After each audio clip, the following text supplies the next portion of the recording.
So what if you have a great idea? Should you tell anybody about it? I've signed a lot of non-disclosure agreements in my day because people thought that they had this amazing idea.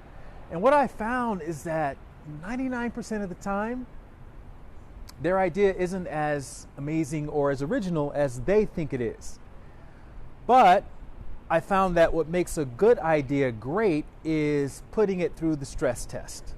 And the way you do that is you simply just talk about your idea, particularly with people who may not get it, because they're going to ask you a slew of questions and they're going to bring up some objections that you probably anticipated. And also they'll bring up some stuff that you didn't think of, right? Which only makes your pitch better.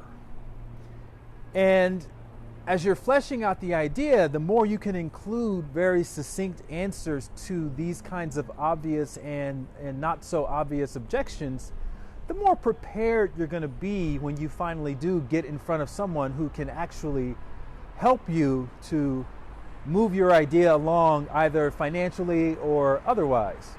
What you don't want to do, though, is wait until you get in front of an investor or some big shot and pitch your idea for the very first or second or third time in public. Because if they end up pointing out the obvious objections, then they may not see you as prepared enough. And they may think that the idea is good, but they may not think that you're the right person to bring the idea to fruition because of your lack of preparation. The other thing is we oftentimes think that if we tell our idea to people that they're going to potentially steal it. And that's probably not going to happen either. Here's why. 99% of the people that you may tell your idea to, they're not going to have the resources or the time or the work ethic to steal anybody's idea. And the people who do have those kinds of resources are probably too busy implementing their own good ideas that they think are great, and they're not going to have time to steal your idea either. So, don't worry about people stealing your idea. If anything, having conversations with 100 different people about your idea is only going to help you refine and refine until the idea becomes so polished and actionable that you can get started on a prototype or just implementing it in some way.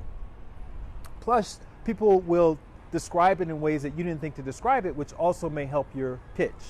And after you tell a dozen people, somebody may say, oh, that sounds just like, so-and-so, the thing that I just used or heard about recently.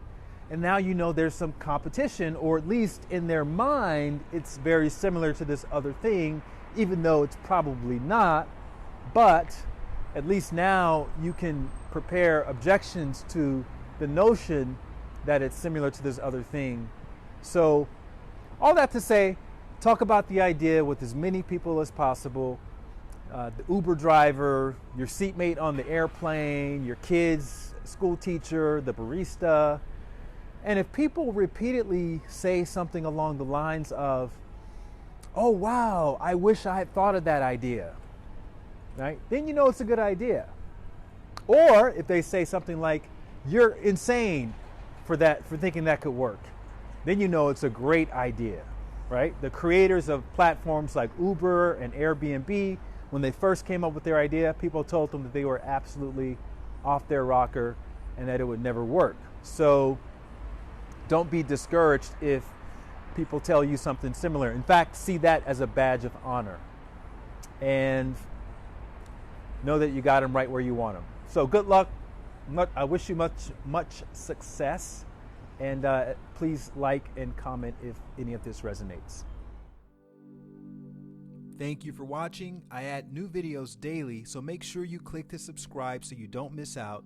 And if you want to see the next insight, just click on over to the right. You can also follow me on Instagram @LightWatkins, and I look forward to seeing you next time.